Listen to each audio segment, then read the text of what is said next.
in relation to what my partner was also asking, Senator Windsor, yung tungkol sa China is siguro yung sources of natural gas and oil, which is lumabas po ang issue na kung maaari po nabuksan na yung posibilidad na magkaroon ng joint exploration ang China and Philippines.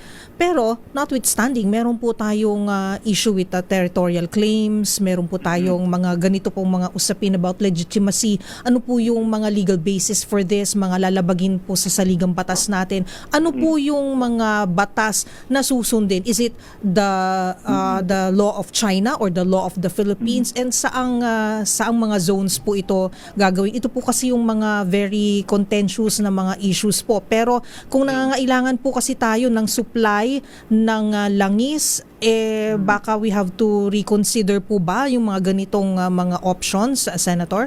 Actually, Karen, natumbok mo yung issue. No? Matagal nang, during the time of President Duterte, matagal nang na-float itong joint exploration. In fact, hindi siya na-float. Talagang mayroong bumuo ng technical working group.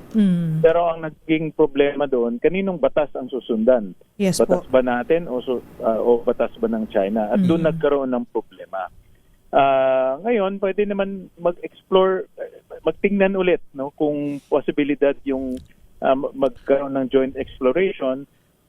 Pero ang importante lang ilagay natin sa isip, hindi natin pwede isaalang-alang yung sovereignty and sovereign rights natin. Yeah.